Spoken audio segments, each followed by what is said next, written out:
नमस्कार दोस्तों। हम सब लोग अपने पैसे को बैंक में जमा करके रखते हैं, जिससे बैंक हमको इंटरेस्ट रेट देती है, यानी कि बैंक हमें और पैसा देती है। तो क्या आपने कभी सोचा है कि बैंक वाले खुद के लिए पैसा कैसे कमाते हैं? तो चलिए आज के इस वीडियो में समझते हैं कि बैंक का बिजनेस मॉडल क्या है। तो कभी आपने ये सोचा है कि बैंक वाले हमारे पैसों का करते क्या हैं? जो पैसा हम बैंक में डिपॉजिट कर देते हैं, उस पैसों का बैंक करती क्या है? तो ऐसा तो नहीं होता है कि एक बड़े से लॉकर में हमारे पैसे को रखें और ताला लगा करके चाबी अपने पास रख लीजिए और उस लॉकर में पैसा हमारा सेफ रहेगा। ऐसा तो फिल्मों में होता है, रियलिटी तो कुछ और ही है।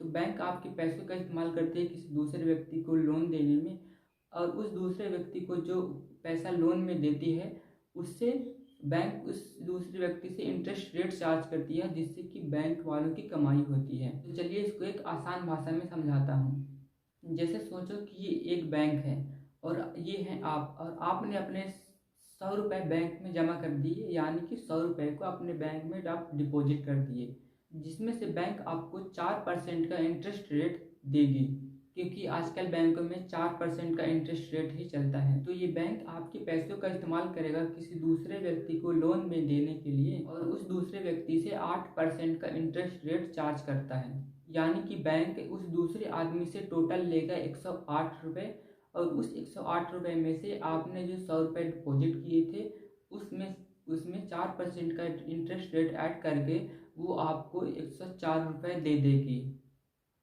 अब जो बचे 4 रुपये वो हो जाती है बैंक वालों की कमाई इंटरेस्ट रेट के जरिए से। और ठीक इसी प्रकार से बैंक पैसा कमाती है। तो इसमें से एक और सवाल उठकर आता है कि यदि सारे कस्टमर्स एक ही बार में एक ही साथ अपना सारा पैसा जमा किया हुआ पैसा निकाल लें, तब क्या होगा?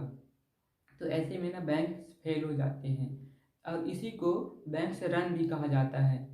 तो इसी कारण आरबीआई ने एक नियम लागू की है कि कोई भी कस्टमर अपने अकाउंट से महीने में 50,000 या 1 लाख से ज़्यादा पैसा नहीं निकाल सकती है।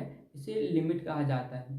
इसके अलावा दुनिया भर के बैंकों के लिए 2 और कमाई के जरिए हैं।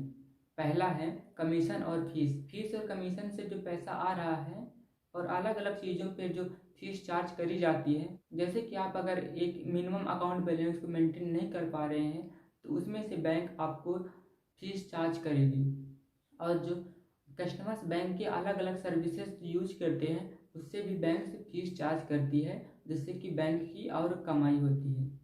और इसके अलावा दूसरा नंबर में जो आता है वो है इन्वेस्टमेंट।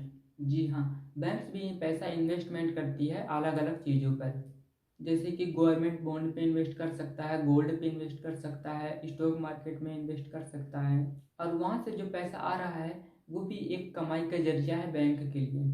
और अगर हम एक्सपेंसेस की बात करें तो एक बहुत हद तक खर्चा हो जाता है बैंक वालों की, जैसे एम्प्लॉयर और मैनेजर की सैलरी पे करने में, जिसमें से 30 से 40% का तो खर्चा हो ही जाता है एक बैंक की। अगर आपको ये वीडियो थोड़ी सी भी इंफॉर्मेटिव लगी होगी तो इस वीडियो को लाइक करें और चैनल को भी सब्सक्राइब करें, और हाँ, कमेंट करके ज़रूर बताएं कि आपको दूसरे किस टॉपिक वीडियो चाहिए। धन्यवाद।